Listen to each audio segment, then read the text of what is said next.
Aujourd'hui, on plonge au cœur d'un concept vraiment fondamental en santé publique, les 3 niveaux de prévention tels que définis par l'Organisation mondiale de la santé. Ça peut paraître un peu théorique, mais vous allez voir, c'est un cadre de pensée hyper simple qui, en fait, change complètement notre façon de voir la lutte contre les maladies. Face aux maladies, face aux accidents, on peut parfois se sentir un peu dépassé, voire impuissant. Mais et si on regardait les choses sous un autre angle? Eh bien, la réponse se trouve très souvent dans un seul mot, la prévention. Mais qu'est-ce que ça veut dire concrètement, faire de la prévention? Alors voilà le programme. On va d'abord poser une définition claire et simple. Puis on va décortiquer un par un les fameux 3 niveaux, le primaire, le secondaire et le tertiaire. Et pour finir, on fera un petit résumé pour être sûr que tout s'emboîte parfaitement. C'est parti. Bon, avant de sauter dans le grand bain des 3 niveaux, commençons par la base. La prévention, qu'est-ce que c'est au juste? En fait, c'est assez simple. La prévention, c'est l'ensemble de toutes les actions qui poursuivent 2 grands objectifs. Le premier, le plus idéal, c'est d'éviter carrément que le problème arrive. Et si ce n'est pas possible, alors le deuxième objectif prend le relais, réduire son impact, que ce soit en nombre de personnes touchées ou en gravité. C'est une sorte de double filet de sécurité. Et pour mettre de l'ordre dans toutes ces actions, l'Organisation mondiale de la santé, l'OMS, nous propose un cadre de référence super clair. Elle distingue 3 grands niveaux d'intervention. On va les explorer ensemble. On commence donc par le premier niveau, la prévention primaire. Ça, c'est notre toute première ligne de défense. L'idée ici, elle est radicale. On agit bien avant que la maladie ait la moindre chance de pointer le bout de son nez. Le mot qu'il faut retenir ici, c'est incidence. La prévention primaire, elle cherche à faire baisser le nombre de nouveaux cas.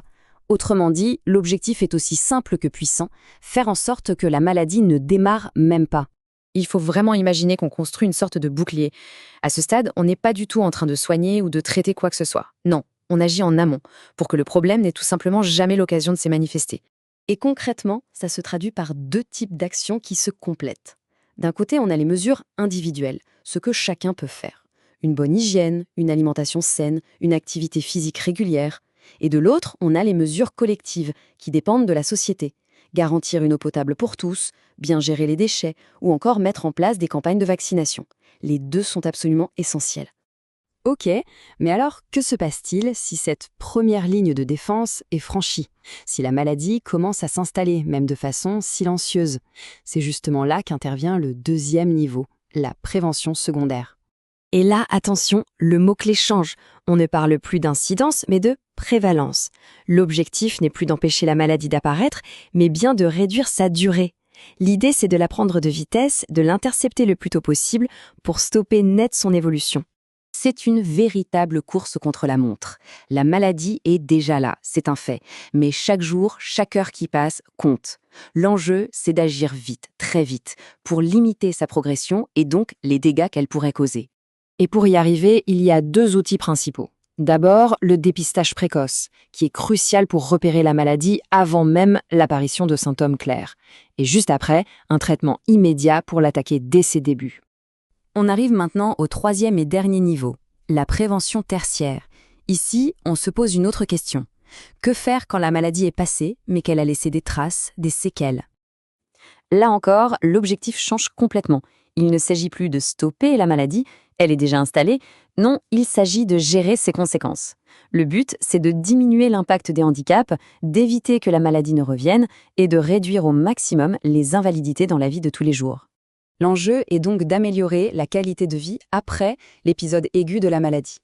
Il s'agit de se concentrer sur la reconstruction, sur ce qui reste fonctionnel pour permettre à la personne de retrouver le plus d'autonomie possible. Et les actions, ici, vont bien au-delà du médical. On parle bien sûr de réadaptation, de rééducation, mais aussi, et c'est fondamental, de réinsertion professionnelle et sociale. Le but ultime, c'est d'aider la personne à retrouver pleinement sa place dans la société. Voilà, on a fait le tour des 3 niveaux. Maintenant, pour que tout soit parfaitement clair, on va tout résumer et voir comment ces 3 pièces du puzzle s'assemblent. Donc, si on résume, la logique est limpide. Au niveau primaire, on agit avant la maladie pour éviter qu'elle n'apparaisse, par exemple avec les vaccins. Au niveau secondaire, on agit pendant, tout au début, pour écourtir sa durée grâce au dépistage. Et enfin, au niveau tertiaire, on agit après la maladie pour limiter les séquelles et aider à la réinsertion. Avant, pendant et après. C'est une séquence parfaitement logique. Alors, pour finir, on est en droit de se poser la question, quel est le niveau le plus important? Est-ce le primaire qui empêche le problème d'arriver, le secondaire qui le détecte au plus tôt, ou le tertiaire qui aide à se reconstruire? En réalité, la vraie réponse, c'est qu'il n'y a pas de hiérarchie. Ces 3 niveaux ne sont pas en